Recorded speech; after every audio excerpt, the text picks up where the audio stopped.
Hello, welcome to the beautiful Boise State Esports Arena. We're here, we are closing out on week number 8, the final week, the last stand for Idaho High School's championship series here coming up. And like I said, going into week 8, we have first going off Boise High School versus Jerome High School. Two teams that, by my understanding, are pretty good standings, especially Boise State having standings not only in Overwatch, but also in the other games that we're covering as well. So, as always, I'm your host, Colin McDrunken, and joining me today is, wow, I blanked her name, Audrey. I'm so sorry for that. But moving on, Audrey, I'll make sure to commit to the memory. Week 8 going into it, these teams need to forget a couple vital things. What do you think those are moving forward? I think going forward, because after all, right after this, it's going to be playoffs and then going into the final tournament. So something that you want to not lose grip on is, even if you're not doing the best in the standings, just continuing to work on your skills and paying attention to the other teams. Having the knowledge of what to expect going into a match is probably one of the most important things you can do pre-game. And so it gives you such a good advantage to just kind of understand the opponents you're going up against, especially going into playoffs in the final areas. I mean, after all, you only really get one chance at that point. So, Yeah, definitely. And then they go into, after this week, then they initially go into the process of seeding, and then from there they plan to the playoffs, and then from there the tournament going forward. But as much as our advice it's to stand, we have some better advice for you, which in Doc's Keys to the Game, which in Overwatch 5v5 format, obviously. Position your supports. Tank and DPS need to move together. Know the new cooldowns, and tempo wins maps, which tempo is obviously different from just clicking a button and charging into the team. And Doc's Keys to the Game are brought to us by Dropping Gaming. Dropping Gaming is the premier online platform for gamers to seek competition, play your favorite games to win cash and prizes through feed and paid entry matches and tournaments. Whether new to the scene or a seasoned veteran, Dropping Gaming has the right games and competition for you. To begin a competitive journey, sign in at dropingaming.com. Getting right into the first matchup, but first we're going to take a look at the standings for Overwatch 2 in the regular season. We have Meridian Tech and Jerome being the higher standing ones, and you know, these are two teams, like I sort of mentioned. Boise High having really good standings in Overwatch and I believe Valorant, and decent ones in Rocket League, but Jerome standing undefeated so far. So they got a little chip on, not chip on shoulder, but they got something to hold on to here. They want to go undefeated and, you know, probably have the chance to steal Meridian Technical's #1 spot. yeah, no, going forward, both of these teams have pretty similar standings overall, so it'll be interesting to see how this match ends up going for them with that. Getting right into it. The start of it, the first map we're going to see is Ilios. Boys behind the blue, Jerome in the red. In my opinion, a lot more of the pressure's on Jerome for Jerome because, you know, they had the undefeated record, and it's sort of one of the things you almost need to not think about. Increasing altitude. Yeah, I You're just going to agree. end up messing yourself up mentally, and, you know, you need to worry about just beating the team at hand, not maintaining an undefeated record. Yeah, although being undefeated is good, that then can add some pressure, which you can already see might be putting a little bit too much on them, as they already have 2 players defeated on point here. Prestige and Patronian taken out. Completely different comps in the terms of the way they're handling this. Boise State, Boise High, sorry about that. Ended up having a hamster as their main tank, while Jerome's going for a little bit more of a brawl. With the Reinhardt and the Reaper going here. Reaper just sit in the back line though, as a heal and a DPS and the tank go down. Yeah, it looks First like turn to Boise scrappy High. fight. Yeah, Boise High is able to push up a little bit here, keep Jerome off the point. It's going to be really helpful going forward. They definitely picked a much more mobile setup here with Lucio, Farah, Hammond. Like, they're set up to move around really quick, which seems to be really effective against Jerome High right now. We've got the bowl pull here. Waiting for it. The Immortality comes out. a They're nice spot. saving somebody. Ooh, but your Reaper's still going to go down. Outgunned here by DPS. They're able to take it out in range. Ooh, Ryan gets the Hanzo, which is going to help clear the way for Jerome a little bit here. Oh, Hammond has his ult. He's been able to charge it up. He's going to activate it and try and catch people, but he's not able to land it in the way he wants to. He does take out the Hanzo again, though. Starts to make some waves, but just not enough pressure yet on Boise High here. Yeah, immediately the Mind's going to get one. The Baby's going to get another one here. G-Baby. Yeah, Jerome High has just not been able to gain control of the point. Anytime they start to make some headway, an ult comes out from Boise High, allowing them to gain better control. Yeah, when you have a pharmacy composition there, it's going to be pretty deadly, especially when you don't really have a DPS that's being enabled to take them out. Pharmacy is just a difficult combo to get rid of anyway. Yeah. The only real way to do it is get rid of the Mercy, but the Mercy's so evasive and elusive. Ooh. The ult comes out from Farah. Oh, Ryan tries to use his ult to save him, but unfortunately is not able to. Boise High just kind of cleaning up the field to get out of overtime. They've got a couple players on Jerome High's side that are managing to hang on, but the Hammond switching to Doomfist is making things a lot easier for Boise High here, with Lucio trying his best. But it's not going to be enough. Yeah, not able to get through with it. And that is going to be Boise High getting there. That Ryan might have gotten a last-second touch possibly, but more than anything, that probably was that was most definitely the end of it, whether or not that Ryan got there or not. Yeah, no. Yeah, you can see here, too. A bit of replay here. I really do think Boise High had a major advantage in terms of composition, simply because for Jerome having a Reaper and then having a Hanzo, you're not really able to deal with the DPS there on the side of Boise High. And the DPS were definitely doing their job, as well as the, I'm going to mainly attribute to the Hammond, because the Hammond was primarily the threat, being an annoying backline character that did their job. Yeah, the Hammond and the Farah did a lot for Boise High because they were able to just deal with the Rhine really effectively, and getting Rhine out of the way makes a lot of team comps struggle. So I think that was effective, and it looks like they're going to stay on the Doomfist, though, for Boise High. Try to fight over here. There's a lot of Jerome players, though. Ryan is able to take out Moira. Getting rid of one of the supports is really helpful. Iggs is going to chase after the Reaper, get some good damage on from the middle, but Jerome does manage to take the middle and gain control of the field. It's contested now. Battle of the tanks, but he's not able to hang on.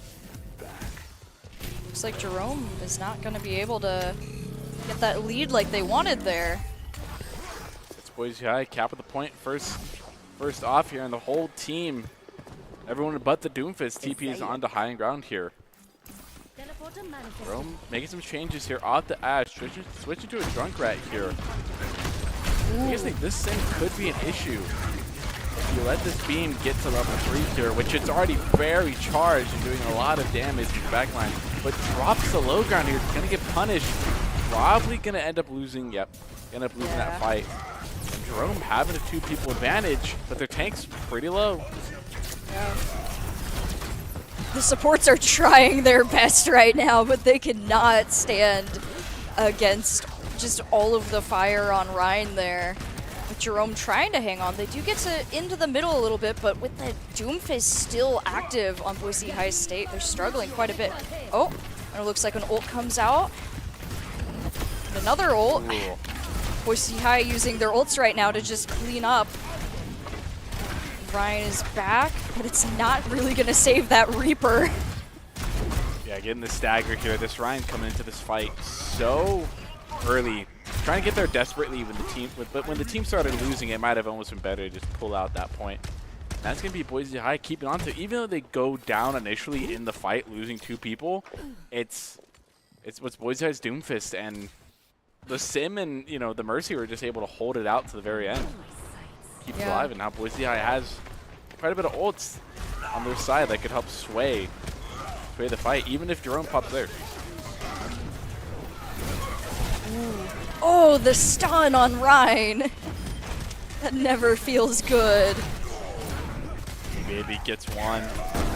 Oh. Shatter gets committed as well. It's not going to get the Doomfist, though. Completely negates that ult for the Ryan. They're not able to punish anybody, and just being put to the absolute brink of it all. There was no final touch being able to commit by anybody. So that's gonna be Boise High. They're gonna be able to take the first map. Dropping Games is a free online platform for gamers seek competition, play favorite games, win cash, and prizes through free to paid entry matches and tournaments. Whether you're new to the scene or a seasoned veteran, Dropping Gaming is the right games to competition for you. To begin your competitive journey, go ahead and sign up at dropingaming.com. First map, Ilios. That's going to be Boise taking it pretty handily to Jerome there. Jerome felt like both times they're not only as a team, but also their comp just could not keep up with Boise High's composition as well. Yeah, I think that the compositions that they had were pretty good, but they struggled with the flexibility of the compositions of the other team. I mean, when we were looking at Boise High, first game, super mobile picks for pretty much everything. And so I think the way that they were playing just did not really mesh well against it. And so going into King's Fall here, it'll be interesting to see if they change it up, which it looks like they do, switching from Ryan to Winston, which will be interesting to see if that gives them a little bit of an edge here against Sigma, which is not surprising for King's Fall. 5, 4. Yeah, I would like to see how they roll out here a little faster and how exactly they're going to support their Winston out the gate here. But Boise High also having a pretty deadly comp. Jerome's going to be able to deal with this Bastion. They might be able to close it out, but the Sim also going to be an issue if they're not able to deal with it. And, sort of make sure when you see these turrets, get rid of the turrets. But it's a big thing that most DPS and the tanks need to deal with. But automatically going with the trade here, that's Candy Pop going down. Or that's only one healer's down on the side of Boise High. See, Winston is hanging on a lot better than Ryan was previously, but without a lot of backup, he has to retreat, try and heal up. But his Mercy is taken out, and so is Winston. Ooh. Just like before, Boise High is able to kind of rout Jerome right after they seem to get some headway. There's a lot of damage potential on this side of Boise High's team. Switch off the Bastion too, so it looks like they're acknowledging that they're gonna have to go for a little bit more of a brawl type. This Winston's gonna jump into their lines. They're gonna have to dispatch it very quickly if they want to make sure they don't gain free space. But if this Junkrat ends up landing a few lucky shots, it could be the turn of a fight. But Eggs is gonna find one immediately in the trade there. Just double trades back and forth so far. Boise High pushing into the little hallway over here, trying to take them out, just trying to keep them as close to their spawn as possible right now, which they're doing effectively. Sigma now has his ult. Another great way to lock him down with Ana close behind. Having that boost is going to be really nice. Ooh, Reaper mowing down the Rhine. Charge in there, the Reaper's in trouble, gets the heal, the big purple comes out. Graviton Surge also committed as well. Gets the tank, Cow Power is now down. And the Junkrat's low, but the Rez gets committed. So does Valkyrie get committed as well on the side of Jerome. Lucio pushing a little bit forward. His team right now. Oh, wow. Yeah, this fight's over for that Boise. Both of their supports went down in that tire ult. Milk able to get one, but it's not enough. Supports being out of the way is allowing Jerome to make some really good headway here, with just kind of the Reaper hanging on, but they're able to push and keep him back. Sigma now trying to hang out in the hallway. This is going to give Jerome their first really good push. Wow, they get the chance, but the Nano! Oh my Valkyrie gosh. gets committed as well. The contest, they're fully fighting for this, and they end up getting the tank. This could turn the tide of the fight. Oh. But Death Blossom gets committed as well. Graviton Surge comes out. Oh my gosh. The Reds comes out, but the Mercy sure dies here and able to get two. Oh my goodness. Ryan's pushed out. They're all pushed out with a team kill for Boise High. They really didn't want Jerome to get that point. Yeah. I think how many ults were committed there? With Sigma's and let's see, Sigma, Mercy, Ana at least, right? Yeah, I think at least those three, but those are absolutely necessary because if you can chew off as much time here and you have a contest and you think it, there's no point not to do it, especially on this map right here of Hybrid. Shadow gets committed and it gets almost everybody. That's a really good one. Unfortunately, he's not really able to follow up on it there, though. Gets taken out. Boise High setting up, takes out another player, still holding strong on this point. Yep. Only 15 seconds left for Jerome, too. They do have beat, so if they're able to entry with beat fast enough, they could get in here. If the speed boost and the beat's committed just in time, but they only have 5 seconds here. And Beat there gets they go. committed. You've got to touch the point. They will get a touch here in the first couple of seconds, but how long will they be able to last? Because beat's effectively gone for all the characters. They get the trade, but their tank's down and trade for a DPS. The DPS gets revived. The Reaper's trying to keep it alive, trying to fight the Sigma, not able to do it. G-Baby gets one more. Milk gets the Reaper on the other side, and now it's just down to 2 supports. And it's just not able to happen for the side of Jerome. So unfortunate there with their last push, but Boise High is able to just really effectively lock them down. 0-0. Yeah, not punishing the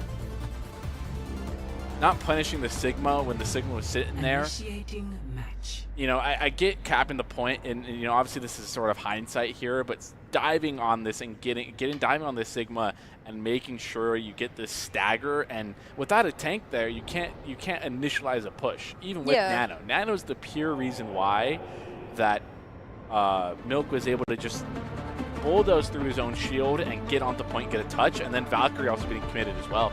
Yeah. So Boise effectively needs to cap the point, but that's all they need to do so far. Oh, and it looks like they're going to swap over You count on me? to... I Oh, count that's on actually you. a pretty different setup for them. With Roadhog, as well as Sojourn, and we've got Widow for attack.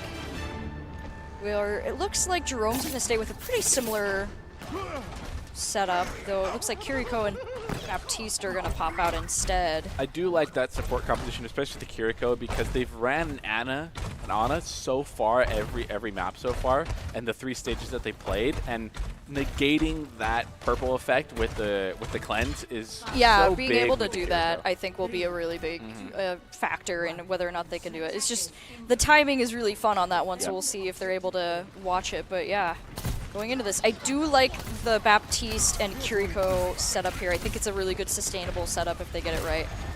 Oh, but it looks like Boise High swapped to D.Va instead. A pretty good counter to Reinhardt as well. Yeah, D.Va's going to be really solid here for dealing Able with to these negate characters. a lot of that ult charge gained by those fire strikes there, and just in general block a lot of damage, but you lose that shield. You know, your healers need to for sure be up to the task. And honestly, it's really, this push is going to be determined as successful by if Eggs and G-Baby can end up getting picks that allow the rest of the team to funnel in and clean up the rest. Yeah, you can see... Got rid of the teleporter. Boise High really loves their Symmetra setups right now, and it's been favoring them quite a bit as they're already starting to capture point. Jerome High's gonna try and get close, but D.Va ult goes out a little early, but you know, still able to help them, keep them away. Trying to get a Oh no! trying to get a drop kill, able to do it. Oh no! But it doesn't really matter Oh, as that's the whole team gets horrible. eliminated. Even if I'm a little interested by not swapping to a faster character, especially by really everybody, not switching to a baller, Doomfist, or not switching to a Tracer, or somebody that can cover a lot of ground quickly. It just seems like Boise High so far has a bigger grasp on the level of confidence they have in their compositions and their level to execute within those compositions as well. Yeah. So. And variety, I And- think. yeah. Like Jerome has been kind of sticking to the same comp, or just with like slight changes in their supports and DPS. But like for the most part, it's been Ryan. I mean, he tried Winston. They tried Winston at one point, but they swapped pretty quick. And so I think just right now they're struggling because they're kind of predictable at this point with Boise High. Yeah. We did see a little bit. We did see a little bit of the transition for the side of Jerome in terms of switching to that Kiriko, but it's Boise High 2-0, and they're at match point right now. So going into escort here. 4, 3, It's 2. Jerome's got to find a way to stay in this, because if they don't manage to push this far enough or defend, Yep. it's over for week 8, and they have to chance it all on the playoffs. And it looks like we're going to see another Winston swap out for Cow Power here going into payload. I do think Winston is a good character for them right now with the diving ability that he has. It'll be helpful going against. And it looks like he's already going to try and put that into effect with Lucio and the rest of Boise High trying to push him back. They do manage to take him out. They're going for the Bastion now. With Sigma blocking all of his bullets, they're able to take him out too. With Boise High pushing them away from the payload already. Pushing him back towards spawn. Ash and Baptiste trying to hang on.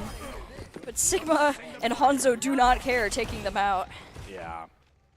Beyond Dorado here. Already, it's not very common you see, especially on this map. And, you know, it's on an escort as well. A team pushing back to their spawn.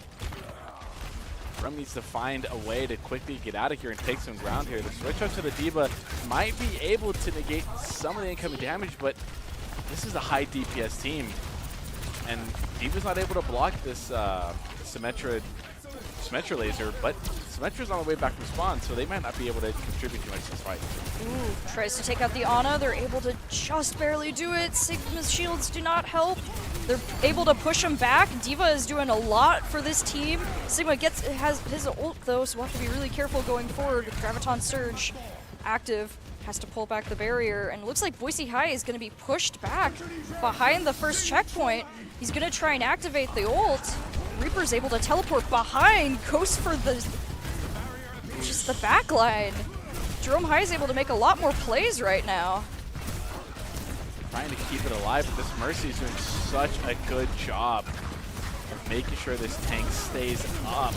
The Nano gets committed as well. This is what allowed Boise High to stay in the fight last time, but not able to make a whole lot of progress here. There's too many targets here. Beat also gets committed as well from the side of Boise High as well. So does Window. Window gets committed on the side of Jerome. Eggs is going to get the first pick here in this brawl with some even trades so far, and that's a Mercy down. That's their main support, and yeah, with this BAP in this fight now, it's just going to fall apart for the side of Jerome before they can cap the first point. Wow. Jerome, once again, I feel like, although this match has definitely been some more progress for them, you can still see similarities to the matches before, just with Boise High able to lock down Jerome after they do a really solid push. But Jerome is making some more headway overall, so I think they've started to crack whatever code they've been trying to look at here. It does look like they have a nice thing going with Riptire going out. Let's see. Do they get anyone? No. Oh, Riptire was taken out. Oh. Farah goes out. D.Va activates her ult. Oh, the shield was not able to fully block it. It's going to get the Bastion. There's going to be a res here on the main tank. Graviton Surge is available, and this D.Va's very low, and even with Mercy healing, not able to keep it fully up. And some staggers might be coming in here. Graviton Surge my gosh, gets committed. on the Ash. Just trying to get get any last resistance here. Yeah, getting stagger after stagger. 20 seconds left. You know, Jerome's gonna have very little time here. Their full team's not gonna be available. Yeah, just as they go one by one to try and get a touch on the point, and they're just gonna be mowed down, and that's gonna be the end of it for this first round of the last map for Jerome. That is if Boise High is able to push it farther than Jerome, but this Reaper getting a last-second contest and committing Death Blossom. It gives him a switch on some faster characters. This might just be a brawl for the side of Jerome in OT here. We do see a Tracer come out from Jerome. They are trying to go for the faster characters. They're hanging on for a second. The Baptiste Immortality Field goes down. D.Va is just trying to hang on. It's taken out. Ooh, the Lucio at the end there. Unfortunately for Jerome, they just didn't have time.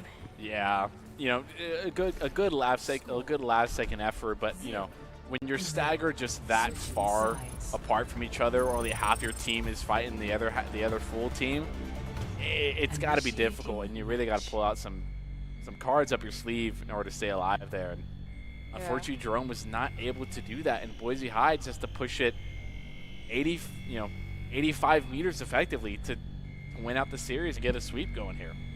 And we've seen how fast Boise High has been able to push in the past, so Jerome is going to want to make sure that whatever their plan is, that they have it set up where they don't let them leave the spawn, essentially. They have to try and figure out how Boise High was doing that to them, and then do that to Boise High, because otherwise, letting Jerome push near this archway that we're zooming in on right now is not going to end well for them. Yeah. Yeah, the common idea here is to hold high ground for as long as you can. initially Boise High got really, got really egotistical there, pushing to doors there. And there's really, when you have the advantage, there's really no point not to. But Jerome was able to get a really good push out when they're sort of able to push Boise High, backs against the wall. But time and time again, that Nano has come into such clutch for the side of Boise High, but I don't see it being available for them this time around. 5, 4. Yeah, it looks like they're going to favor Lucio and Mercy together. This is a So- pure dive comp. Yeah, which is really dangerous for Jerome. A dive comp is going to be able to push past them really quick if they're not careful. You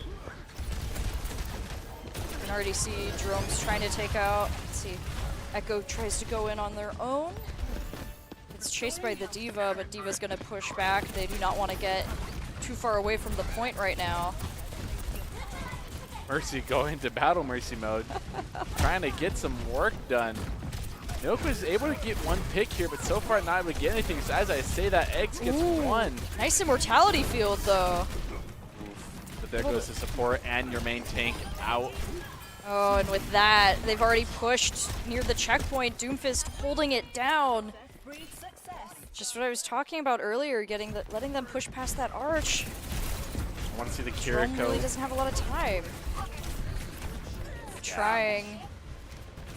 There's just too many Jerome players, and with that, Yeah, with that, Boise High is your winner of this last week. Well, their matchup of the last week, week 8 going into it. So Boise High ends up taking down the tied for first place effective champs and was able to not maintain a flawless record, but nevertheless was able to take down somebody who did.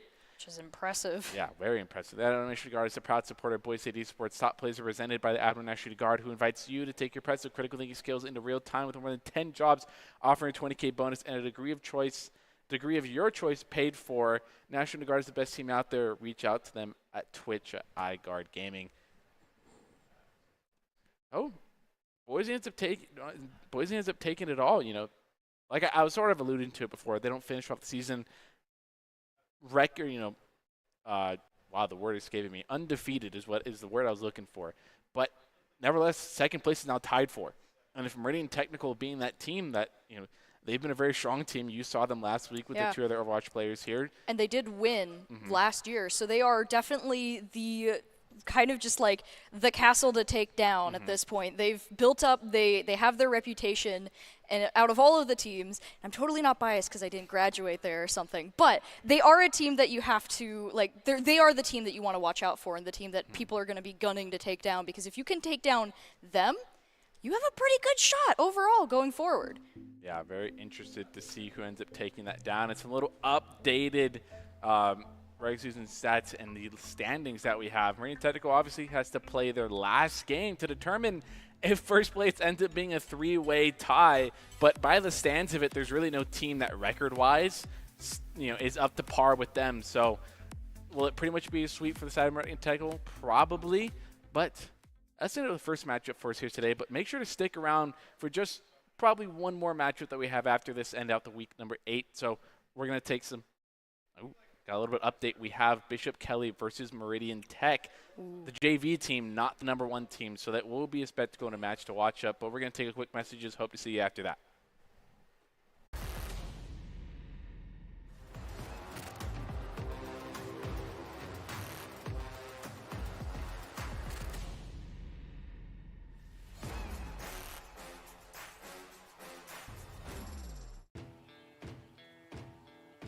Growing up in Idaho, we have certain rules we live by.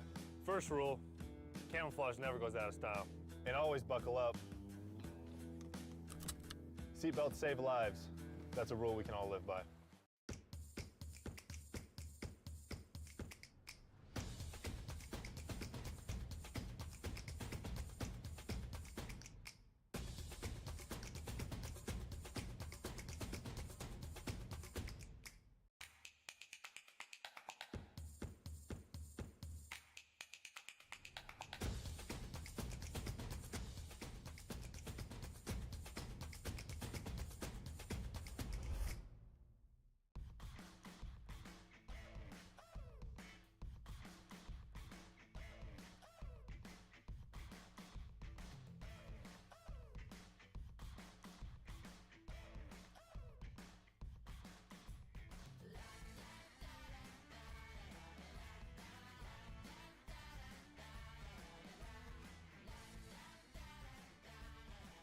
Idaho Central Credit Union, looking after your daily balance.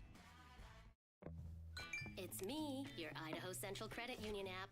Rough morning? Is that a mobile deposit? I got this. Beat it, Charlie. We're making money moves here. Cha-ching. And done. Charlie, come on, outside. Sorry about the mess. I'd help if I had hands. The closest Idaho Central Credit Union branch is in your pocket.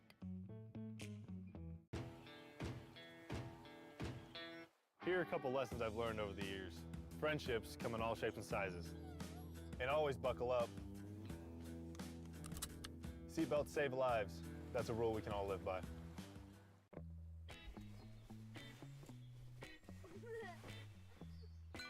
Dave, it's your Idaho Central app. I know this car got you through college, but check this out. In my credit, your credit score looks good. And there's a great rate on this auto loan so we can score a roomier ride. Whoa, who's driving this thing? The closest Idaho Central Credit Union branch is in your pocket.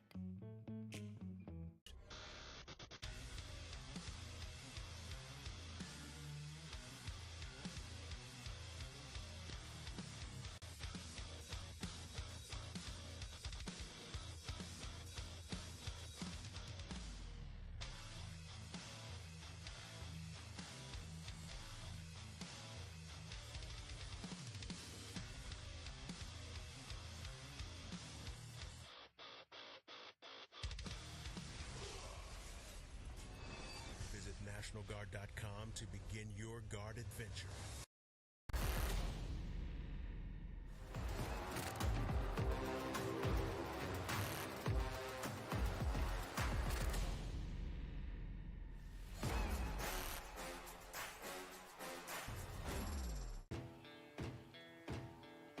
Growing up in Idaho, we have certain rules we live by.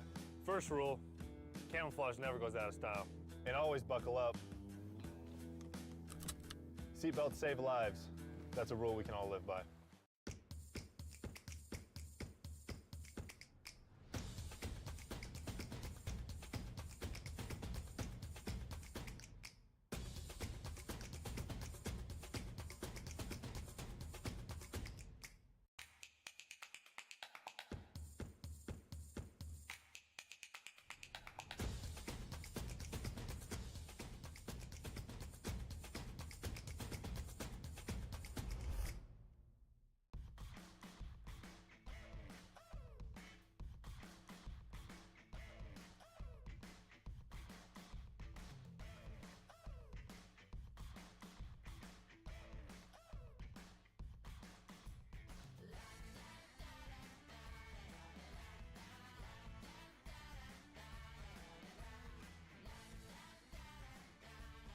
Idaho Central Credit Union, looking after your daily balance.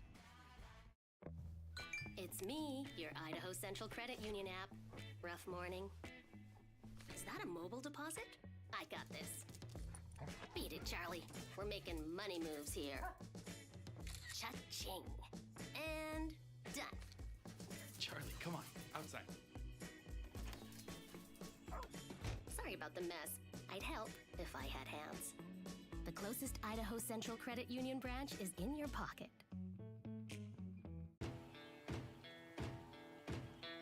Here are a couple lessons I've learned over the years. Friendships come in all shapes and sizes. And always buckle up. Seatbelts save lives. That's a rule we can all live by.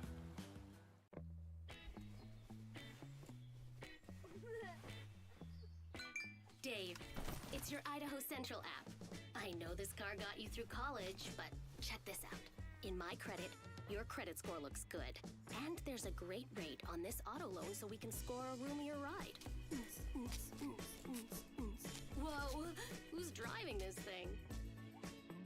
The closest Idaho Central Credit Union branch is in your pocket.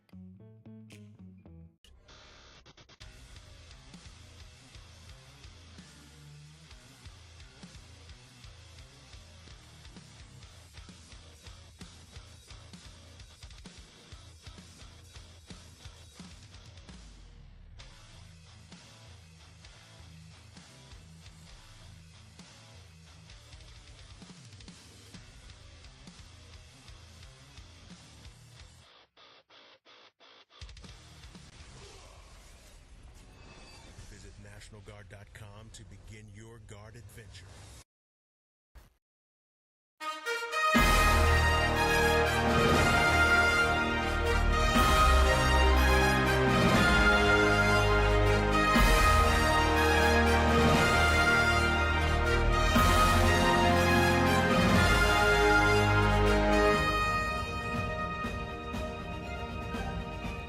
Hello, welcome back to the beautiful Boise State Esports Arena here, where we have the Idaho High School Esports Championship going on for here tonight, where we are in the final week number 8. It is do or do not for these teams in terms of how good of a seeding are you going to get when you push onto the LAN event that's going to be in the playoffs here in Boise State Arena in about 2 weeks' time. So there's no pressure. There's absolutely no pressure. These teams are going to play exactly like there's no stakes on the line here tonight. Coming back to it, I am your host, Colin McJunket, joining me by desk by the name that I now know and forever have committed to memory, Audrey Norris. And going into it, we now have Rigby versus Meridian Tech. Now, we were going to see the JV team going into it, but we've actually just been informed this is the varsity team going into it. The undefeated, they're looking to keep their 8-0 record. Now, I want a completely unbiased opinion. That's why I have you on desk with me today. So, yes.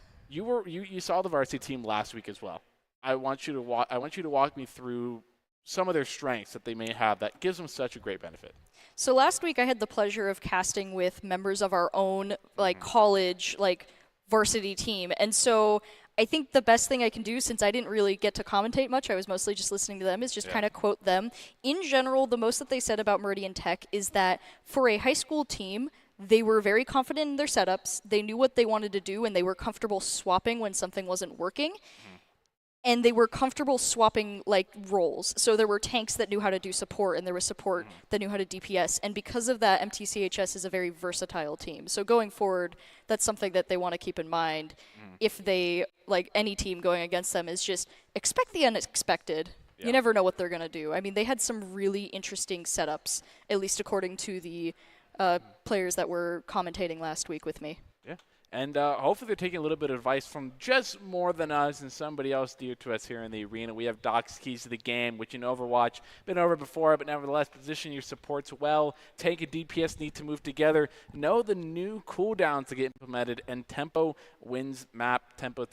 And Doc's Keys to the Game are brought to us by Dropping Gaming. Dropping Gaming is a online platform for gamers who seek competition, play your favorite games to win cash and prizes through fee and paid entry matches. Whether you're new to the scene or you're a seasoned veteran, Dropping Gaming is the right games for you. To begin your competitive journey, sign up at droppinggaming.com. Looking to get right into this matchup here, and I think that is the really big thing from a transition of I know it's not really a relevant conversation anymore of old Overwatch to new Overwatch, but I think that is, I do like that note they gave to Meridian Tech of being comfortable to make role swaps, not only just character swaps as well, because I feel like that's so important when you only have a 5-man team, because when you have people that can do so many other things, much like our own collegiate team, and fill other different roles, you end up having such a different play style that you can't VOD review. You can't memorize all the different ways they play it unless you're a super genius. So it's going to be difficult, but yeah, you could be looking at one player and you're like, oh my gosh, they're a terrifying tank, and then you go into a game with them and they're not the tank, and that can be really dangerous. Yep. So knowing that can be really helpful, but looking at the matchups, like we're talking about, Meridian Tech is now the only undefeated team on the roster. So they are kind of the ones everyone's going to be gunning to take down.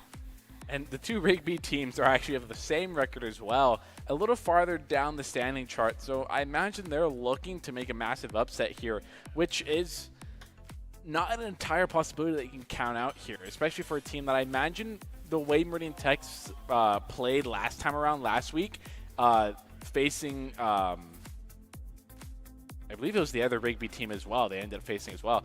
So they didn't really show a whole lot of mercy there. So I imagine they're not going to show any mercy going into it again, which is what I like to see from teams at any level. And as we can see, we've got just a little bit of a different setup than we saw in the previous match. We've got, looks like we get to see Ramatra now coming out for tank with Hammond on Rigby's side. We're getting a little bit more variety in characters, though similar Lucio setups, so that'll be interesting to see how that plays out. Starting off on Helios, a best of 5. here today. This Ramatra, I imagine, will be very oppressive in terms of getting a lot of ground, as the hamster might be able to do some damage against it, but I don't imagine it being super effective already with their Lucio going down. That's their entry into the site, at least in a fast pace. And there goes that excavator as well, the second DPS to follow, or the first, and there goes the second support. They are going to get a trade, however, though, so it's not completely a loss on the side of Rigsby, but nevertheless, Radiant Tactical takes first point of that. Ooh, yeah, Rigby's being pushed back. 5-player killer streak for King Swiffer there on Ramatra, going really good for Meridian Tech so far. Kind of able to lock down the point, which is really effective.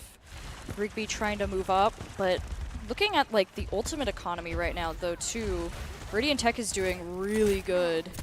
Though both teams, I think, have a chance to like change that depending on how they approach this. Oh no, Toddy's gonna try and get a boop. The boop idea and the wall is actually amazing. Ooh, trapping the tank. In the boop on the one character that can fly in the competition as well, but it's not necessarily needed, as pin yourself in such a small room against this Meridian Tactical team. They're able to sniff it out very fast and just put an absolute counter. Take your tank out of their mech, then wall them off, take out Baby Diva, and then from there it was just a slugfest. And unable to get the grenade jump as well, but I don't think it matters too much. Yeah. Meridian Tech playing smart, staying back right now. Rigby trying to take a different approach. They're getting close to having a lot of their ultimates, so they might be able to make some waves. It looks like they chose to switch to Junker Queen to maybe try and chip down Ramatra a little bit faster and keep their health up. Does seem to be working Queen for a little bit there, but King Swiffer is able to bring his health up and chases Junker Queen down for a team kill. Meridian Tech is just not holding back right now.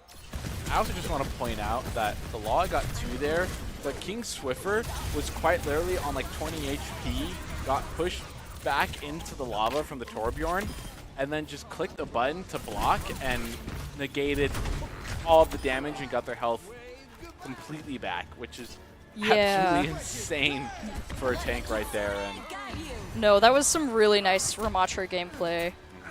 that was, well, it was really smart gameplay from the Junker Queen as well. I did like the Junker Queen, yeah. It was a good knife. And then pushing them right back into the Torbjorn ult. But unfortunately, you did it to the one character that can just sit there and block all the damage. Yeah, it was like, I'm just going to take all of this and then I'm going to be fine, yeah. No, that did not end up going in Rigby's favor there, but I do appreciate the swap to Junker Queen. Yeah. I thought it was a good swap overall. If they had been in a little bit better position, I think ultimate-wise, they probably could have kept the Junker Queen up long enough to actually deal with the Ramatra, but luckily King Swiffer knew what to do there and so was able to handle it. Yeah, 100%. I do like the attempt to change it up a bit and find a different way to get through this, and the Orisa actually is a pretty good choice in terms of countering Ramatra and pushing them back and sort of forcing them away from a team competition in terms of when they attempt to tempo you. And also the Junkrat may be able to do a lot of damage here and starting off strong. Rigby getting the first pick on Ramatra nonetheless. This could be them taking the advantage and getting the point first as it unlocks in 2 seconds. Ooh, Toddy jumping over the wall and starting to just cause chaos in Rigby's ranks. With the one Lucio just trying to hold on, Meridian Tech is able to get the point capture. I don't know exactly where the Orisa went, or Meridian Tech was almost able to divide and conquer the team even though their tank went down. Their DPSs and their supports were able to do their job, and the supports stayed alive and the DPSs did as much damage as they possibly could and ended up backcapping a Rigby team that didn't realize what was going on. Ooh, Orisa trying to push up into the ranks. Orisa's a really tanky and annoying character to get rid of, so could make not a bad character to try and deal with it, but Echo's in their backlines with the Lucio up above on the buildings. Oh, Rigby High is just not having a good time here. Already 2 picks for the side of Meridian Tech as they are touching spawn doors right now. Toddy just getting some Lucio boots, trying to get an environmental and not able to get it done. This Tracer trying to get in the back lines, gets chased down. The Tracer was Oh. that Tracer is so low. Well done surviving that long. Unfortunately taken out, but did at least manage to hold out because that Lucio was not good letting up. Oh my gosh. I do want to point out that I do like the idea by the Samba right there to back cap, because they did a really good job of taking pressure off of the front that Rigby was having so much trouble getting through. Unfortunately, they missed their translocate and ended up just being punished and staggered anyway, so Yeah, there it was really a good no idea. contribution they put toward the fight here. Oh, the Roadhog, that might be good for getting rid of Lucio. Oh, this Lucio does not want to leave, though. Oh my goodness. Oh no, and the Law has activated his ult. Lucio counter ults. Not able to do a lot, though. Oh, jeez. Just that combo together.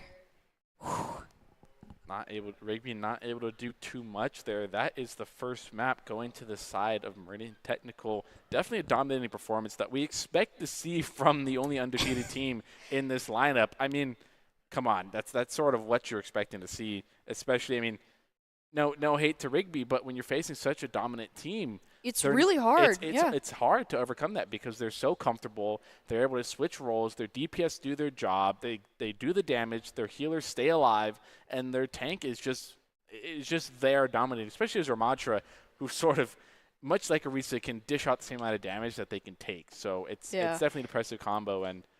And I think most importantly, too, is Meridian Tech just kind of is a very good team. Like, they play really well together. They're very just coordinated. That can be really hard to deal with. Like, when we're looking at, like, a lot of high school, versus collegiate, I think the biggest difference is typically communication and coordination. And you can tell that Meridian Tech has refined that, and that can just be really hard to go up against. Even if not every player is skilled on a team, if the team works as a team, I'm saying team a lot, but... Teamwork, yeah. As people love to say, teamwork makes the dream work, and it's true. It's about as factual a statement as you can get there. Rigby swapping onto this sort of a little bit of a dive comp here at the Hamster, looking to brawl a little bit. Hybrid sort of dive brawl they got going on a little bit here. Green Technical at defense first, already getting the first elimination. This Burning getting 2 here. Ooh. Taking the high ground here, the Hamster Excavator trying to get around, trying to do something to push them off. Just completely alone here. Yeah. Toddy is an extremely confident Lucio, and if they took advantage of that one time and got a character that could punish. Yeah, punishing Toddy would be really helpful for Rigby right now, because he's just everywhere right now, and that's a big problem for Rigby. Yep. Especially on this area of King's Fall. I mean, King's Fall in general is just a really frustrating map when you have a Lucio, because they can just, I mean, you can see him. He's right up there. Yep. I do like the swamps. They're trying to go for something different, which I do appreciate and I do like. They're trying to do something different here. And Toddy going in, trying to get some early damage, trying to get a pick here. Window was committed as well. They're not able to push past it, or they don't have any abilities that can really force them off or away from that window here. And, you know, Rigby with some constant swips here. Here's the Bastion as well. And they have no ultimates close to being lined up as well, where Meridian Technical has, you know, going to be Tire and going to be Shatter as well as Beat going to these next 2 fights. And they're unaware of a Rhine sitting behind the corner. Oh no! King Swiffer, why? Oh my goodness. Oh, wow. Just, you know, that's my favorite thing in Overwatch, is when one player goes, you know what, I'm just going to crouch in the corner for a sec and hope no one sees me, and it pays off. Especially the tank. I mean, he's doing it again. And he's got his... Oh, he's got the setup right now. They're not looking. Bastion, don't do it again. Bastion, no. Oh. Doesn't even get the kill from the pin as well. Just gets eliminated anyway, but Beat comes in. But the Ramattra gets stuck on a trap there, but a low King Swiffer is going to go down as well as the Bastion. And now Rigby is on the point, getting some touches here, but they're being contested entire, and that back line's gonna get 2 and then get 1 more. And yeah, it's a sweep. The Bastion's back to try and regain some glory and some ground here. But it's only a mere matter of seconds before this full Meridian team comes back online. Yep, and here they are already. Rigby is being forced back. The Rhine charges in, able to just kind of mop up the rest of them, keeping them back. Ramatra having to put up shields. He's getting pushed to spawn. Rigby's lost their tank with a couple of them back out here. Oh, Bastion taken out before he can set up his ultimate. That's unfortunate for Rigby. They do try and push again a little bit here. Ramatra could be the saving grace here, but they do have Beat alive as well as Windows, so they could out DPS here. Beat gets committed. Kitsune Rush also committed as well for the side of Rigby here. Reaper trying to get some damage in, but going to go down to the Bastion here. That's a DPS gone. Now a healer gone as well. This is looking like Annihilation gets committed. It's 2, gets so many commits and just not a lot of value. Only 20 seconds left, and the entire team pretty much gone, sent back to the spawn doors here. The Reaper gets one on Toddy. That could be the opening they're looking for, but they got to do it now, and they got to do it really fast here. They're aware of the Ryan being there, and the Ryan's just going to take them all the way from away from the team. There comes down the Bastion ult. It's too little, too late for the side of Rigby, and there's going to be no touches as Tyre's going to persuade them to stay over on that side of the wall. Yeah, Meridian Tech locked down the checkpoint, so now all they really have to do is cap at this point. Rigby is definitely going to want to change up their comp a little bit here.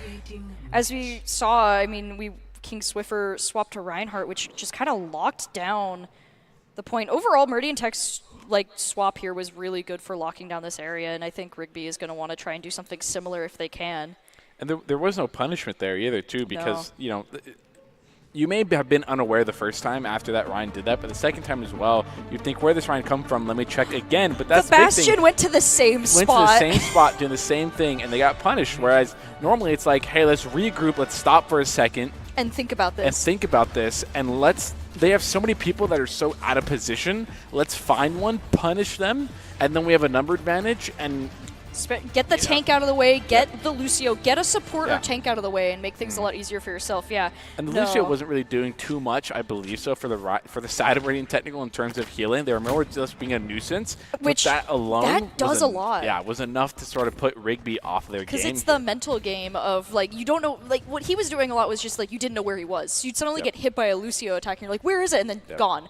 Because Reinhardt or Burning would come in, and then suddenly you would just be you'd be out of there. And so, yeah, it was a interesting setup, but it looks like Meridian Tech is going to go for the same kind of setup here going into it. Just rush in here. They do have a sim. Rigby's swapped to Sigma. I like that swap for trying to deal with this. They went for the TP play on the top of the statue. It's negated so far, but there's going to be some refrags coming out here.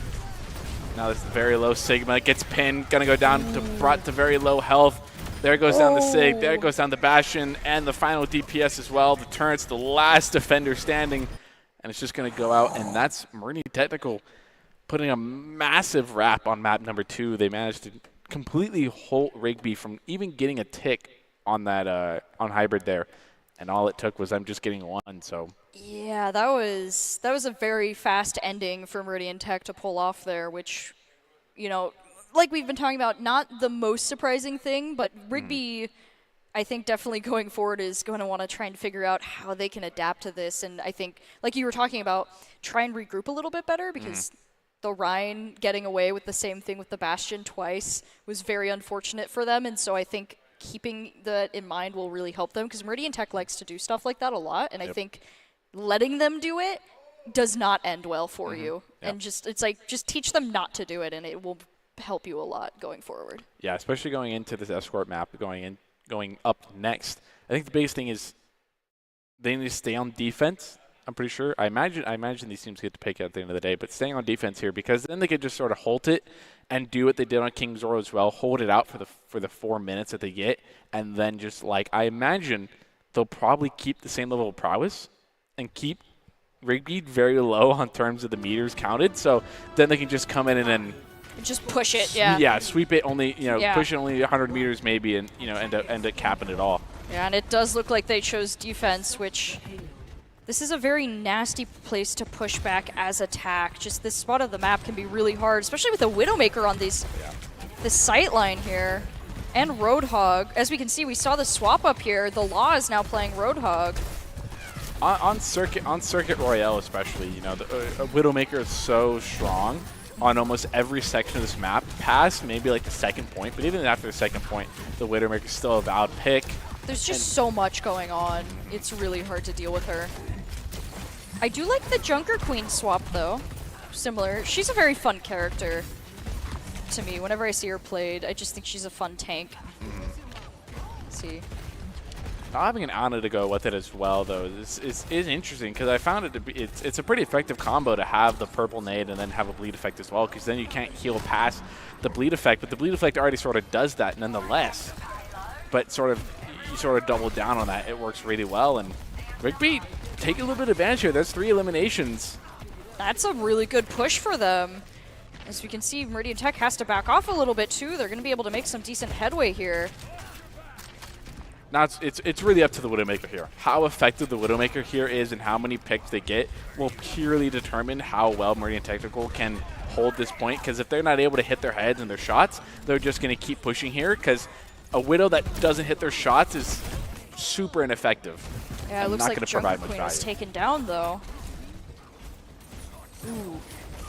Oh, Hog is pushing in. He's pushing up far. He's like, no, this is my area.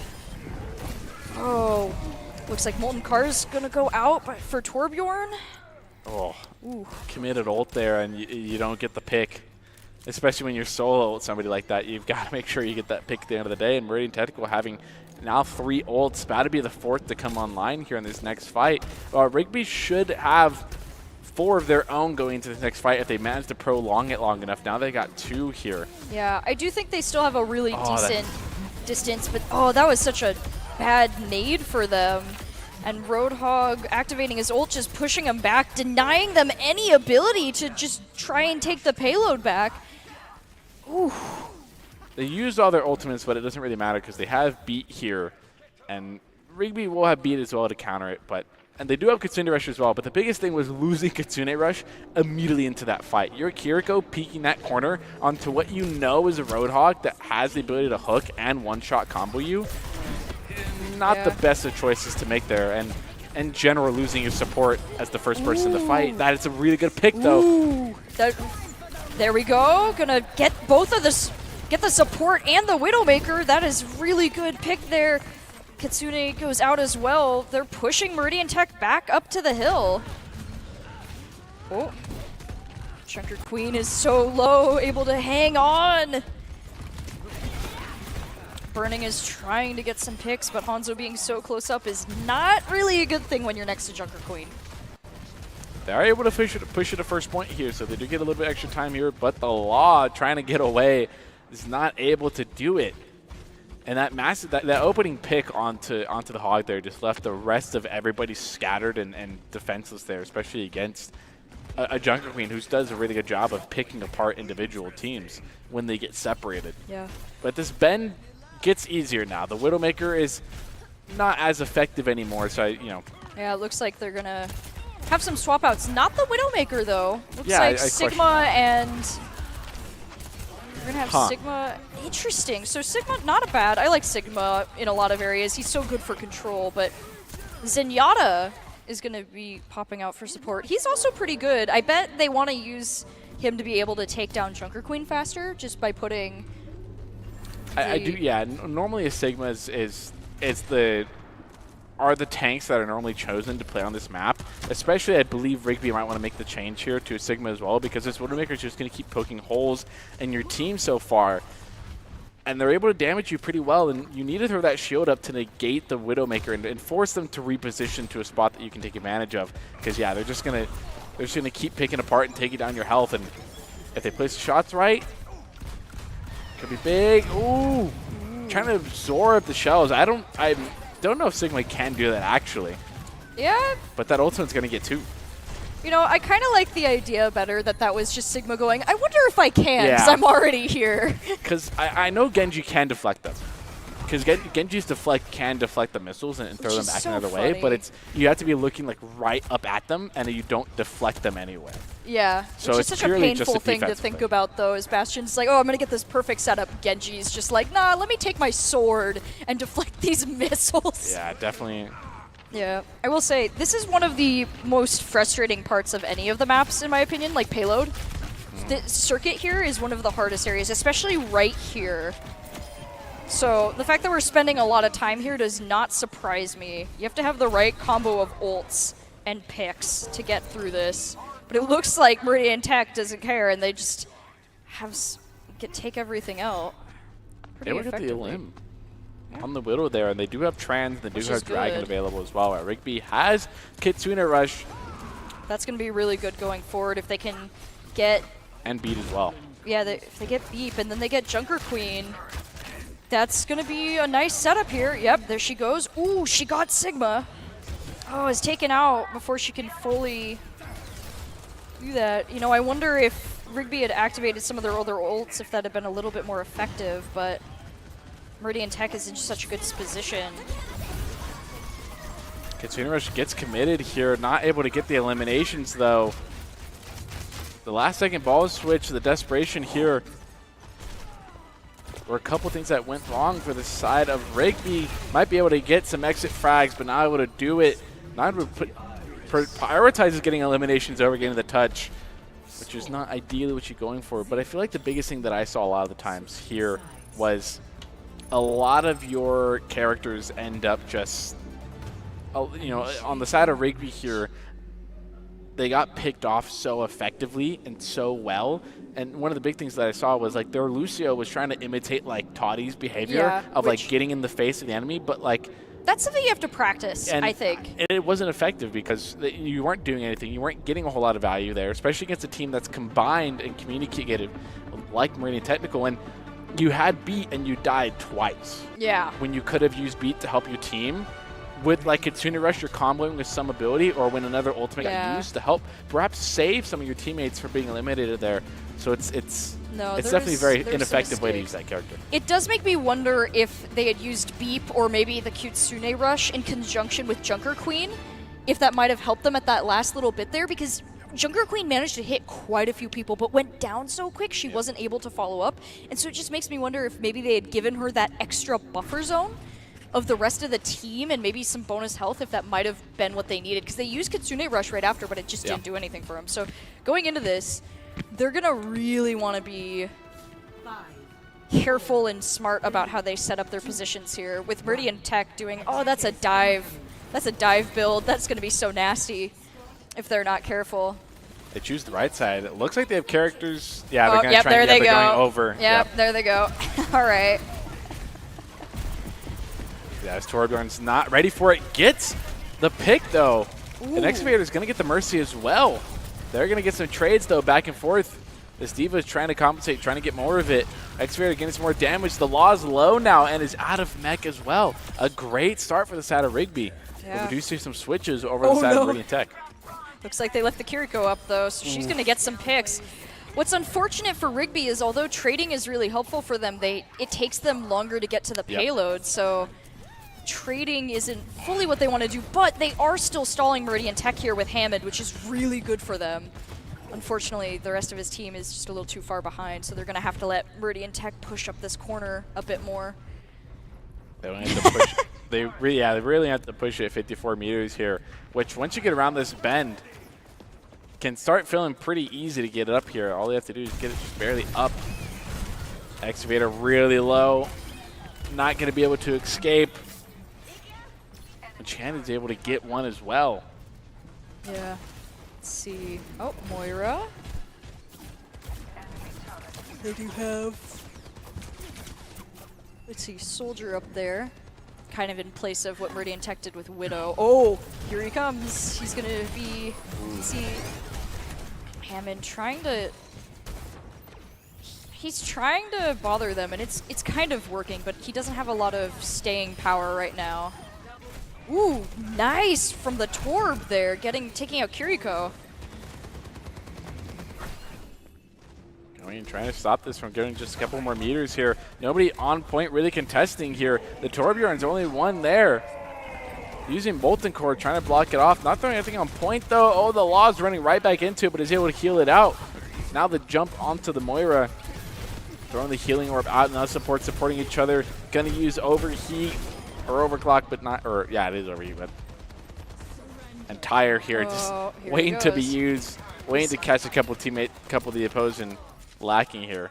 He's like, just tell me, and I'm ready. Yeah, I don't think they're going to expect this Junkrat sitting here. They also have Kitsune Rush available to them as well. They will also have their Echo's copy ability, or ultimate going into it. Oh! Looks like Junkrat has decided it might be better to just push the payload, distract all of the Rigby players that pushed up. Yeah, was able to get it, able to get the time reset as well. Now they just have to negate high ground going forward. Visor is available. Being aided a little bit. Kitsune Rush is also used up here. Ooh, and just front onto it. Oh, Meridian Tech is closing in. And they've cleared out so far up here. Oh no! The rip tire there was so good for that. Oh, and they're right there. And the way they pushed up, they're just denying Rigby the chance to try and even sneak in there. Yeah, and that's Meridian Tech ending week 8. Actually, no. No, that was map 3, no? Was it? I think it was. Yeah, that was map 3. Yeah, so they won that. Win that one. Okay, so. Yeah, they won that. So they end up finishing out week 8 undefeated, which from the both of us, I don't think that was really unexpected there.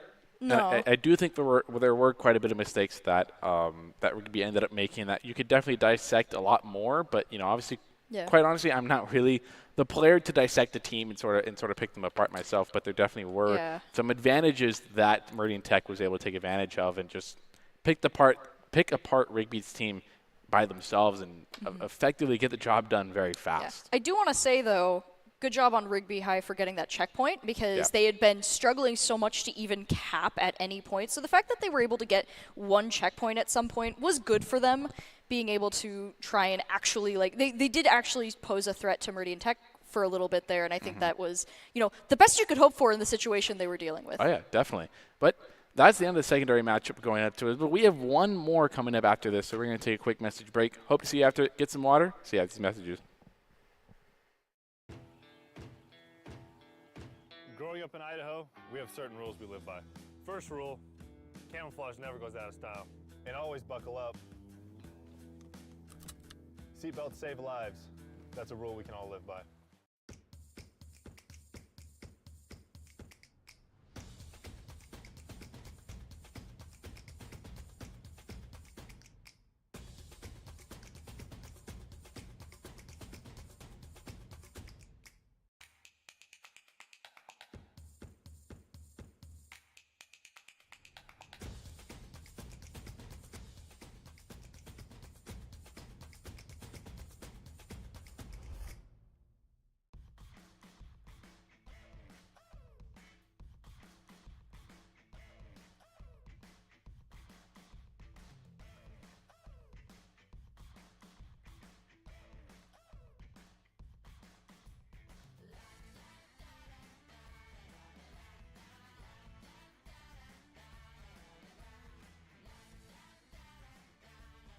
Idaho Central Credit Union, looking after your daily balance.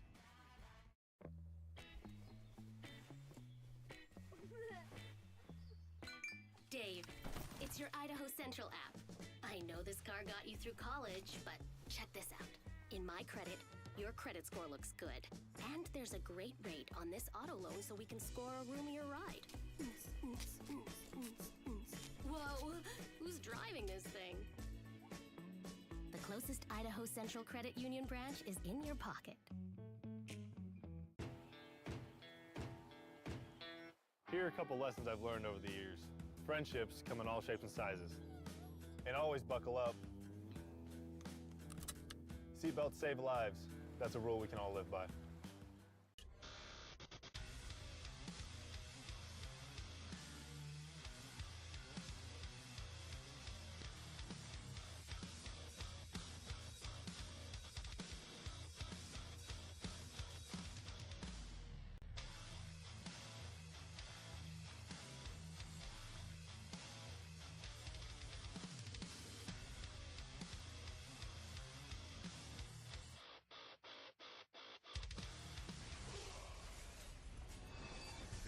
NationalGuard.com to begin your guard adventure. It's me, your Idaho Central Credit Union app. Rough morning. Is that a mobile deposit? I got this. Beat it, Charlie. We're making money moves here. Cha-ching. And done. Charlie, come on, outside. Sorry about the mess. I'd help if I had hands. The closest Idaho Central Credit Union branch is in your pocket.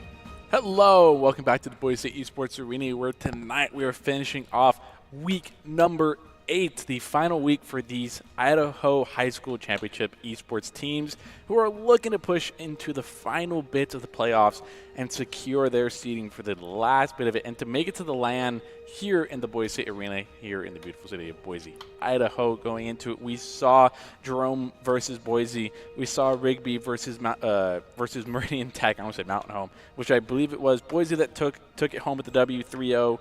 Meridian Tech ended up taking the W with a 3-0, and now we're seeing Meridian Tech JV team face off against Bishop Kelly going into it. You made the joke. You're a little biased, right? You would love to see a double Meridian Tech W here at the end of the night. You know, what do you think Meridian Tech needs to do to sort of push it over the edge? You know, as someone who totally doesn't have Meridian Tech listed at the top of their high school diploma, I would say that they probably want to focus on their coordination throughout these matches. I think the biggest thing in high school is just, when you're ever looking at it, is who's more coordinated than the other, because there's going to be a lot of varying skill levels. You don't really know always who's going to be doing what, and so being a coordinated team can go far in high school. And so I think just Meridian Tech junior varsity is going to want to take a couple just notes from their varsity team players and know how to just like move back and forth and stay together in a way that really works out for them. Which I know personally with my own experience with working with, you know, not only at the high school level, not at the esports level, but at the high school and now at collegiate level with esports, communication between varsity and JV teams can be difficult to manage because oftentimes they just don't communicate, period. But I really do think that the Meridian Tech JV team should take advantage of having such a quality team as their varsity level superiors and learn a thing or two. But as we've mentioned 2 times before, I'm going to reiterate for the 3rd time again, our advice is pudent to Doxies of the game, which in Overwatch is pummel your opponent, play what you're good at, install fear, and objective is better than kills. We saw that one definitely in effect until the last couple of seconds of the matchup with Rigby versus Mountain Home. And Doxies the game are brought to you by Drop In Gaming, the premier online platform for gamers using competition and play your favorite games to win cash and prizes through feeding payday matches and tournaments. Whether you're new to the scene or a seasoned veteran, Drop In Gaming is the right games of competition for you. To begin a competitive gaming journey, sign up at dropingaming.com.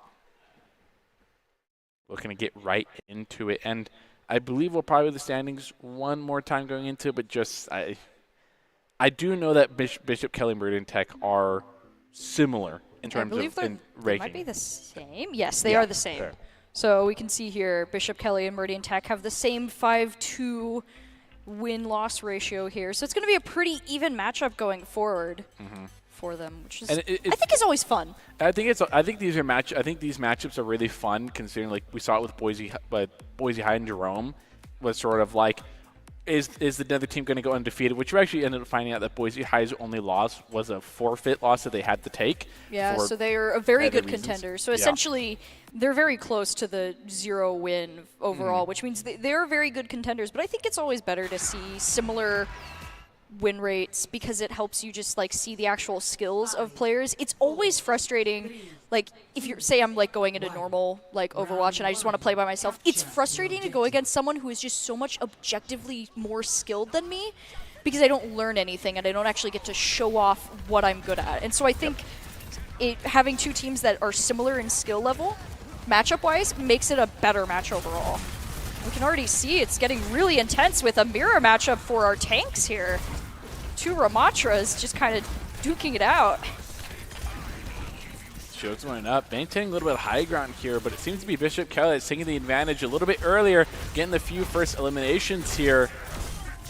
Going into tempo mode, gonna get one pick, and there goes a second as well. That Ramatra not able to do much against two of the stronger damage output characters in the game, and that is Bishop Kelly taking the first, taking point first here after the unlock pushed upwards up to 10%. Now it's up to Meridian Technical to find a way back into the point, as Bishop Kelly's gonna hold this little bit of choke point here, just firing down. Yeah, let's see. Looking at our teams here. Yep, Meridian Tech trying to push in. Oh, they knocked the Ramatra! That was a very necessary boop, with Ramatra taking a lot of heavy fire from Bastion. Doesn't end up mattering because ends up taking out the Junkrat. Meridian Tech trying to go around the side here. They do manage to get in, but the Bastion is not letting up right now. Looks like Meridian Tech might be able to take the point here if they can hang on a little bit longer, but they lose their Baptiste. The switch onto the D.Va here is interesting as well. I don't know particularly if D.Va's a necessary counter to the Ramatra, but I think it's more or less trying to negate the effectiveness of the Bishop Kelly's Junkrat as well. Yeah. Because, you know, eating up those nades is a primary way, but Tire is available for Bishop Kelly as well. As Meridian Tech sort of held onto the point here. It could be devastating as they're all sort of jumped up in that area. Ooh. See, oh. Mr. Boogie, he's pushing in, trying to get Meridian Tech into a spot. We get Riptire sent out. Ramatra is able to hold on. The D.Va pushes in. Ramatra doesn't have backup, and Bishop Kelly is able to take the point from them. Still in the lead, 53-41. Yeah, definitely. They use that fast and use that effectively. And finding the BAP on a different roof than where the other team was and singling them out and getting that elimination was really big, because that's a portion of the healing gone there. And it's one of those things of, you know, in my opinion, the healers don't necessarily determine the course of a match, but when you lose your healers as the first people to go down in a fight, they're not really doing their job, and you set your team up for failure at that point. As Meridian Tech's trying to grab a foothold here. No clear eliminations. Visor is available for the side of Meridian Tech. So is Beat and Window here. The D.Va Bomb goes out, is able to find one. And they also have Window, Beat, and the Bastion ultimate to go along with it. Ooh, D.Va tries to push forward. Ramatra is able to get on point. He starts trying to capture, but Baptiste is able to push him with D.Va. Brings out an Immortality Field, stays up a really long time, which wears down Meridian Tech here. Ooh, Meridian Tech isn't able to stay on point. I mean, Lucio's trying right now, but his health is way too low, and so Bishop Kelly is able to take the objective. Beat goes out. The last bit of ultimates get committed. The Soldier's the last to go down with it all. And so far, each map has seen Ilios as the starting map as well. There seems to be a little bit of pattern. I'd start feeling suspicious if Hybrid ends up being King's Row as well. And then I feel like, okay, it's almost always King's Row, though. Yeah, I know it's almost King's Row, and I know it's like the basic and everyone's really comfortable with it and things of that nature. We have seen others used in it, which is interesting. Most people just don't like them. That's the problem, is like King's Fall is the only option that most people like. You have Eichenwald and Blizzard World that other teams tend to like, but it really is a preference. But King's World is the default. But nevertheless, starting off Bishop Kelly, only needing one more to get the first point here in a best-of-5 situation. I like seeing Orisa. Might be a good counter to negate the picks that the Hog's looking to get with environmental kills, but they're already mowing him down, too. I mean, Hog has some great regen, but that's already a lot of damage for Hog to be taken, and he's out.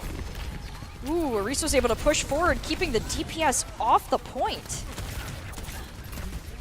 I could see this Pharah being fairly effective if they end up getting some really good damage off. because, you know, they don't really have too many DPS that can effectively field the Pharah. You know, Jumpy, I was about to say, I think Jumpy should be relatively good at doing it. He's actually very effective at getting rid of that Pharah there.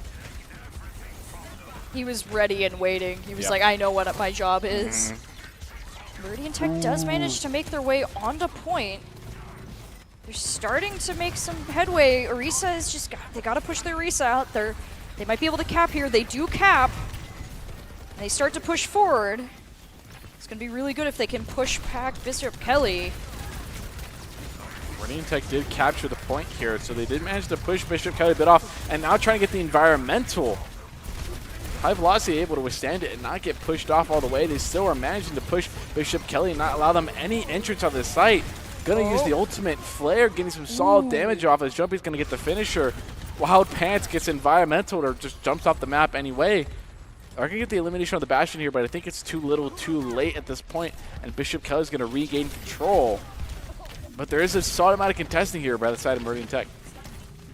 Bishop Kelly having that ultimate on Orisa was a really good way to get rid of Ramatra there, and I think that helped them out a lot. I mean, with only one tank now, it's just a lot easier to push past once you get rid of them, especially with the support being taken out as well. But it looks like, they tried to go for a boot. Ooh, wow. Soldier is taken out. He was almost at his ult too. No. Oh no! Goodbye, High Velocity. You tried really hard, but Orisa said no. Oh, that's the one thing I really don't like about that map is that center, hit to the void, essentially. Just so frustrating to deal with if the other team knows what they're doing. Still in control here at 60% here. Ooh. Oh, able to escape barely, but only has 103 health. Trying to run away, get some healing for the passing by Lucio. And now they're right back on point. Annihilation is available, so is Barrage. And he's going to get an environmental kill. Taco Bell's going to get the environmental. And there's Barrage as well. Doesn't get a whole lot of damage, but gets a couple characters low. Visor gets committed, gets the finishing off. Trying to be effective here. Annihilation is yet to be committed, but they do have Tyre. And Orisa has a second as well. It gets committed. Doesn't get a whole lot of damage there. Let's trade to trade, and there goes High Velocity again. Not for the second time, and the second environmental. Meridian Tech is not loving this map right now. Yeah, this is not a good map for Meridian Tech, and they end up losing the first one to that, which is my heart. But good for Bishop Kelly to be able to push through that. It's looking like a fight, which is what I would like to see a fight. I would like to see a fight because so far the past two matchups that we've had have been steamrolls, have been like 3-0s back to back, and I do got to bring it up. I hope it's not King Rose. Is it going to be King's Row? Yes, probably. Very high likelihood that ends up being We are aware of that fact, even if it makes us sad. Even if it makes us sad, it's reality. We have to deal with it. But a pretty scrappy fight to the end of it, nevertheless. And both times it's been Meridian Tech that's been able to gain back a little bit of control, but inevitably it is Bishop Kelly that ends up holding on to it. And the fact that I think it was a grand total of 4 environmental kills happened on that map. Yeah. Okay. A different one. My An gosh. Overwatch 2 match. It's a bit of a switch up here. That's pretty great going into this. I believe this is New Queens. Yeah, I'm actually not entirely sure. Now, the thing here on this map, though, that we have to keep in mind is this really dangerous corner right here. How Meridian Tech deals with this is going to be really important for them because it can be so hard. It looks like they're just going to ignore it and just go up, which is definitely a good spot, though Sigma is kind of waiting for them right there. Yeah, they're not going to want... Hammond's going to push through, go all the way to the point, force Bishop Kelly to have to back up a little bit if they want. Tracer trying to dive in as well, with Hammond just trying to cause as much chaos as possible right now. I was wrong. It is not New Queen Street. It is Midtown. Yeah. I was on. Not entirely familiar with the new maps, but I got it down nonetheless. Got a little bit of tick so far on the side of Bishop Kelly, but Meridian Tech able to hold their ground so far, pushing up here, trying to take advantage of some lone DPS, but getting supported. The sleep goes out in the Sigma. Yeah, we can see that this corner of the street here can be so dangerous for the attacking team as they get pushed back. I have seen this kind of be a make or break for a lot of teams. Like how they're able to get past this spot is kind of a defining area because it's so easy for the defending team to lock it down if they play it right. And I do sort of like this push over to the right side here because the really big thing is gaining this high ground here. And if your ball is able to effectively do it, they might be able to gain that high ground advantage to you. The Junkrat goes down. It's effectively a lot of damage. Now they just need to trust the tank and push out, get into cover. And, I mean, that's the big thing with this ball. That ball needs to get in here and start causing some chaos and allow their team some more ground to push into it. And currently right now, High Velocity is not able to do it, and it's probably going to go down right now, in fact. Yeah, unfortunately. I mean, him pushing up to the point is definitely helpful because it's splitting the distraction, but it's not giving Meridian Tech the opportunity to push forward right now. As you can see, they're already being pushed back once again to the safety of the right and just like the back line here. Sigma just holding down the fort. Looks like Bastion and Baptiste both have their ults. With Junkrat, Sigma, pretty much the entire Bishop Kelly team is on their way. Same with Meridian Tech. This might come down to an ult fight here. We'll have to be really careful going forward. Ooh, High Velocity taking a lot of damage from the Bastion, too. This Bastion has been really good for dealing with Hammond. There's so much damage here of even if they, I feel like the big issue here is the Hammond's not really being a main sort of blockade. Able to get a pulse bomb kill as well, though. This could be the big opening. But there goes down the Tracer and the Hammond as well. The mines aren't going to buy them any space or any time. There's just so much damage on the side of Bishop Kelly that it's probably so a little bit scary for you to make this adventure. Okay, they do gain high ground here, which is what I was getting at, is they might not be able to do it, but they have the high ground here. So if they can get Bastion, under or over this team and gain some more ground, they might be able to get some touch of the point as they get down to the final minute. Yeah, they need to get rid of this Junkrat here too. He's been a pain for them to be dealing with. Meridian Tech is able to take this high ground. They start to push up a little bit from the side. Riptire goes out, though. They need to be really careful here. Meridian Tech having to back off almost completely from that train tunnel. And he takes out the Brigida with it. Yeah, some trades. Going to lose down and support. We're going to lose it back. Finally, for a second time, I believe that's Mr. Boogie going down. Dragon gets committed as well. Trying to buy some space in this last second here. Might have been a little bit better used to wait and just get a last second touch using the Dragon as your way to buy it in. Oh, once again, that Bastion is a menace. Yeah, just going to be able to go in the transform mode and get into it, which I feel like I see a lot of these teams do, is they use these ults either not at all or preemptively. Like the clock starts counting down. I think that's the one thing that I see a lot with collegiate teams is they're so coordinated and so confident in what they do. They know they can wait till the last second to get a touch on the point and know the rest of the team can follow through with it. Luckily for them, their ball is able to get on point, and a massive purple comes through. But no eliminations for the side of Meridian Tech yet. Yeah, both teams hanging on. High Velocity starting to lose health is taken out. It's now just Lucio trying his best to contest right now. Oh, looks like Sombra is able to get in, but just not a lot of health for them to go around. So Bishop Kelly is able to take the first round. I do think I agree with what you were saying about the ultimate usage. I think another thing that you'll notice with teams that just are still learning is that they hold on to their ults very preciously. They don't use them as often. Something that I have to remind myself whenever I play a competitive game is you don't have to wait to use your ultimate until the very end of the game. Yep. If you play it right, you will get it over and over and over and over again. And so it's better to use the ultimate when you think you need it than to think that you'll need it later. Yeah, and there definitely are times where it is extremely effective and extremely ineffective to use an ult. Like solo ulting somebody is traditionally not a very good idea, but I do sort of agree with you.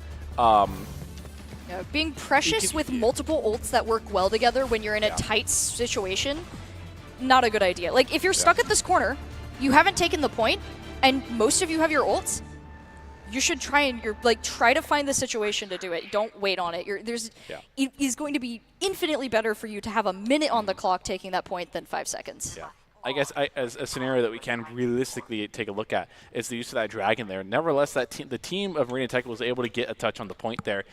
But I would have loved to see the dragon get used, because dragon more often than not, unless comboed, isn't able to get a whole lot of kills. It's more or less, to my understanding, an ultimate that can gain you a lot of space and split up a team and force them to, you know, sort of take different routes. So I would have loved to see that ultimate be used with the team instead of for a solo purpose, but nevertheless, Bishop Kelly's kind of on a roll right now, as immediately wasting no time is able to push through a checkpoint that Meridian Technical was not able to do. While they haven't entirely pushed through it yet, and there's an elimination going through on their main DPS, this could really slow down Bishop Kelly's ability to push through this. But they're able to keep their tank alive here, kind of staying each other off. Accretion doesn't get any value out of it, goes past. Not able to push through quite yet. There's Mr. talk about getting elimination on the enemy Sombra.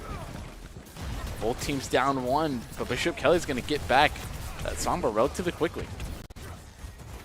Yeah, Radiant Tech is able to keep hold on the point for now, but that was definitely tight for them for a little bit there, and it looks like Bishop Kelly is going to swap out Mr. Boogie. He was on Sombra. He's now back on Junkrat, which is going to give him a lot more damage that they'll want to be careful of. Oh, the Junkrats are going to be facing off a little bit. Meridian Tech was not paying attention, so but they are able to catch him with a nice utility use. Trap gets triggered up in train. They now know somebody's there. Jumpy's going to transform. Going to try and get an elimination here. Gets a lot of damage. He's going to get one on Wild Pants here. The Sigma's also very low. Accretion gets the stun. Now in a very bad position. Oh, but the Bishop Kelly tank is purpled here. Gets the sleep on Mr. Boogie. This could be big as a free elimination here. Yeah, Boogie almost going down. High velocity. Needs to be careful. Oh, Baptiste activates his ultimate. Tries to create some space for his team. They're able to take out a support. And I think cap the point there, yeah, unfortunately, yeah. for Meridian Tech. They definitely kept the point there. They only needed one tick, which as soon as those two supports had to run away and, you know, or effectively get eliminated as well, that was going to be game there. And that's Bishop Kelly now 2-0 when it comes down to it, and one game away from closing it out.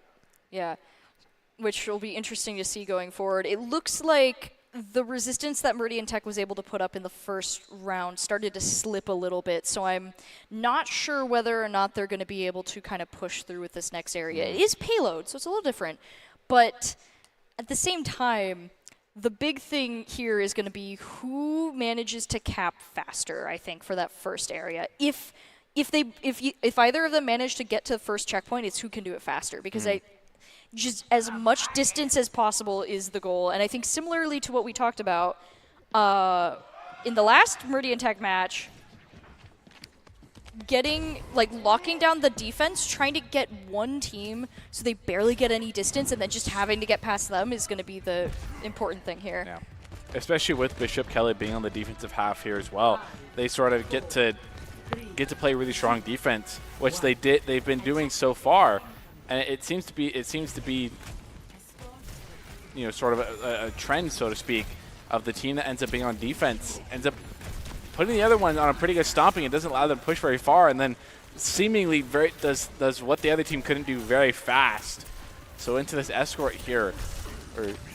Yeah, let's see. Okay, going forward. Wild Pants trying to make some space for the team. Is able to keep the payload going, but Winston takes out one of his supports, which is not going to be good going forward. Looks like the Bastion changed to a Reaper for this, but just they're taken out really fast here.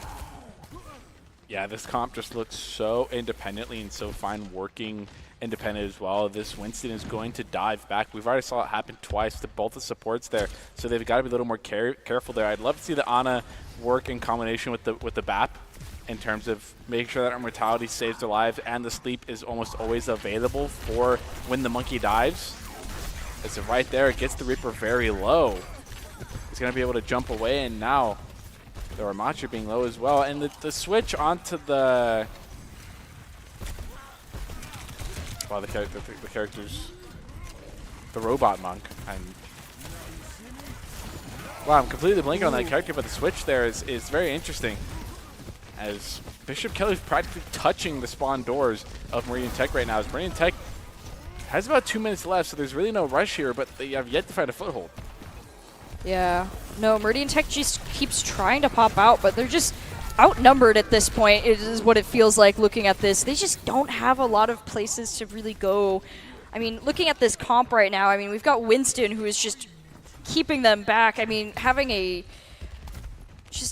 May there too, locking them down. Like, I mean, the freezing is so good. If you just want to keep people in your place, just freezing them is so just potent for that. I mean, walling up the spawn, they're controlling where they're going right now. I mean, you can see Meridian Tech brings out Transcendence, and they're going to try and move forward with it, but they're not able to make a lot of space for themselves right now, which is their big struggle. Just, they don't have space. Yeah, they try to force on the beautiful May wall, stops the Reaver from going in there, and now they're just going to charge in. Ooh, that Mr. Junkrat. Jumpy. I will say, well done on that. That was a very nice throw.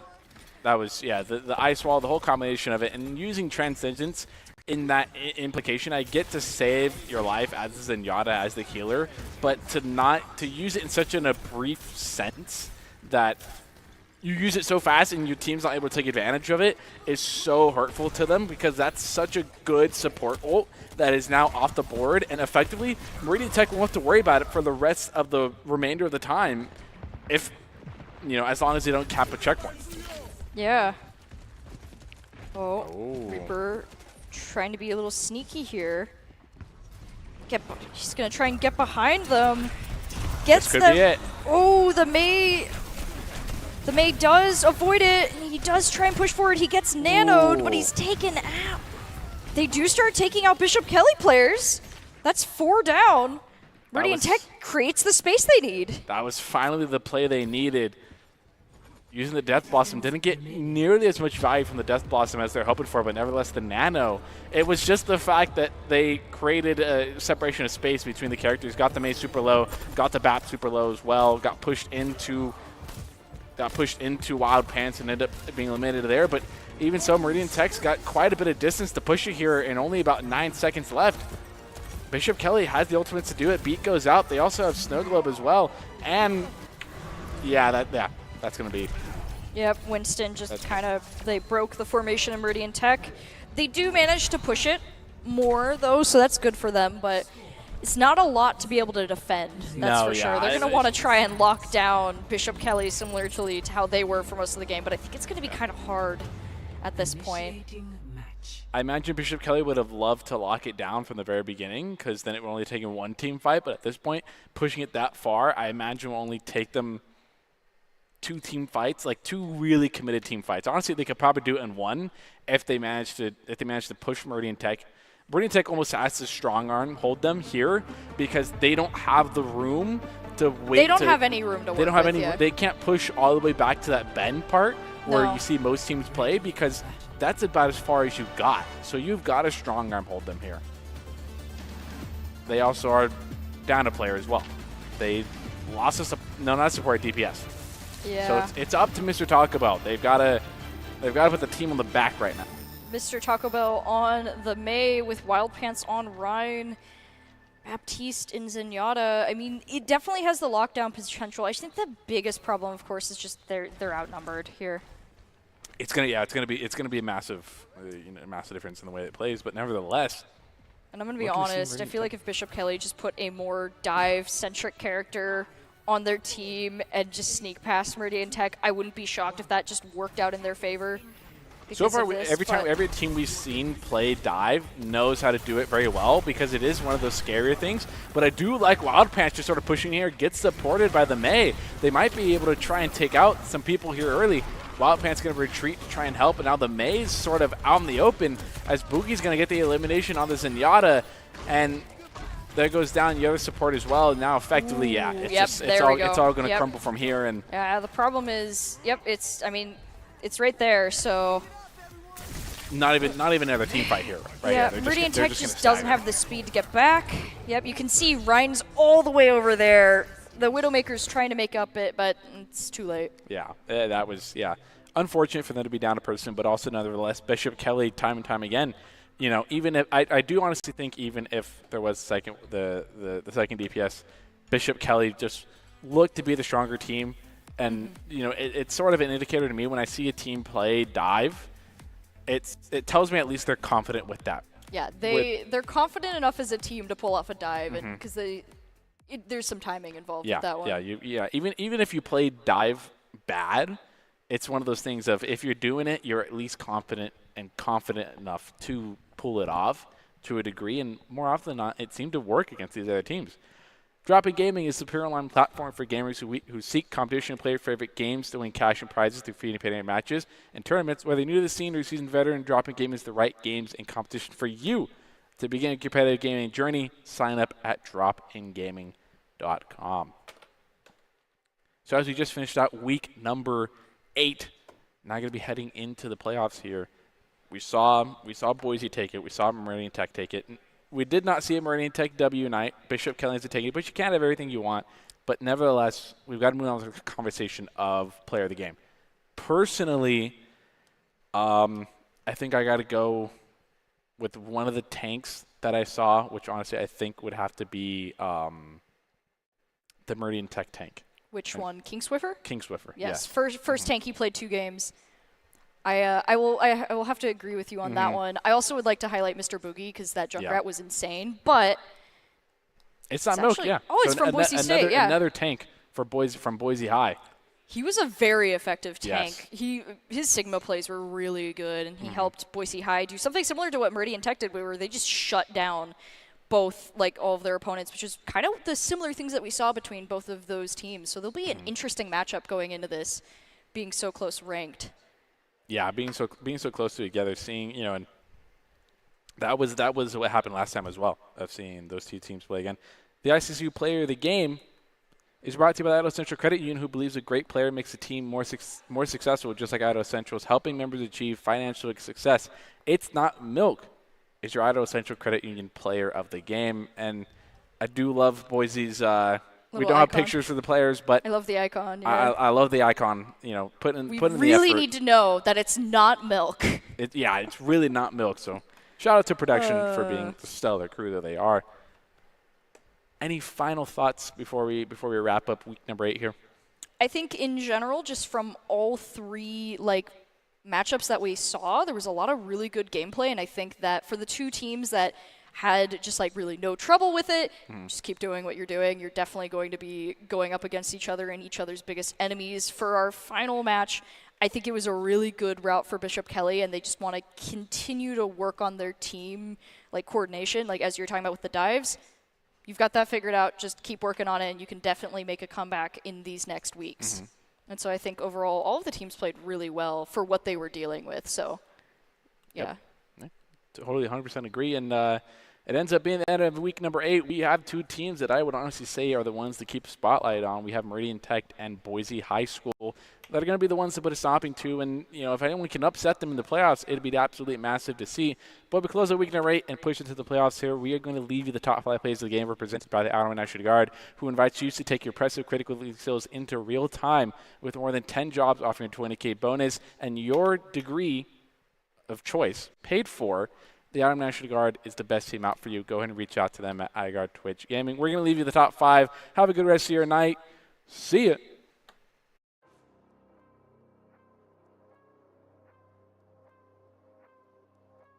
Get rid of the Mercy, but the Mercy's so evasive and elusive. Ooh. Neil comes out with Farah. Oh, Ryan tries to use his ult to save him, but unfortunately is not able to.